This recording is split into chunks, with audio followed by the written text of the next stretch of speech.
Hi friends, தக்காளி சட்னி பண்ணுறதுக்கு இப்போ கடாயில் 2 டேபிள் ஸ்பூன் அளவுக்கு ஆயில் ஊற்றிக்கலாம்.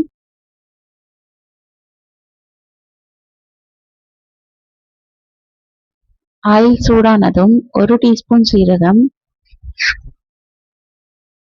அரை டீஸ்பூன் பெருங்காயத்தூள், ஒரே ஒரு வத்தல் காரத்துக்கு ஏற்ப நீங்கள் உங்களுக்கு எவ்வளோ தேவைப்படுதோ அந்த அளவுக்கு போட்டுக்கோங்க. ஒரு 10லேருந்து 15 வெங்காயம், சின்ன வெங்காயம்.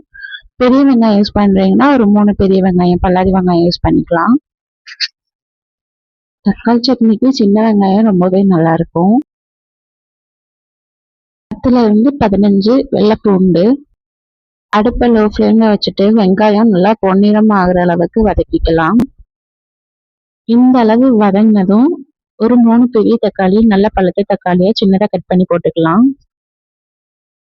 நான் காரத்துக்கு ஒரே ஒரு வத்தல் சேர்த்துருக்கேன். உங்களுக்கு எந்த அளவுக்கு காரம் தேவைப்படுதோ அந்த அளவுக்கு நீங்க வத்தல் சேர்த்துக்கலாம் அல்லது பச்சை மிளகாய் சேர்த்துக்கலாம். தக்காளி வதங்குறதுக்கு தேவையான அளவு உப்பு சேர்த்துக்கலாம்.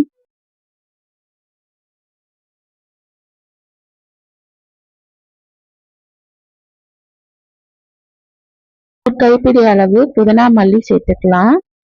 நான் என்கிட்ட மல்லி இல்லை, ஸோ புதினா மட்டும் சேர்த்துக்கிறேன்.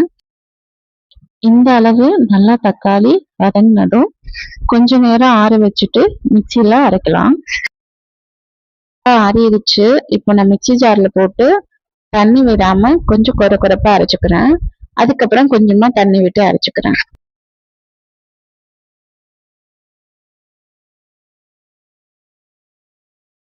இந்த அளவுக்கு நல்லா அரைச்சுக்கோங்க. தண்ணி தேவைப்பட்டா சேர்த்துக்கலாம். இப்போ இதுக்கு தாளிப்பு ரெடி பண்ணிடலாம்.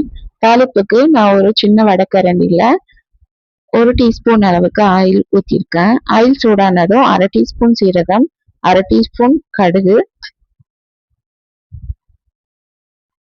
ஒரு வத்தல் பிச்சு போட்டிருக்கேன், 1/4 டீஸ்பூன் அளவுக்கு பெருங்காயத்தூள். கடுகு நல்லா பொரிஞ்சு வந்ததும் அடுப்பை ஆஃப் பண்ணிடலாம்.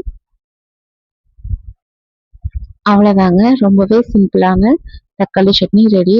நீங்களும் இதை வீட்டில் செஞ்சு பாருங்க, ரொம்பவே நல்லா இருக்கும். தேங்க்யூ.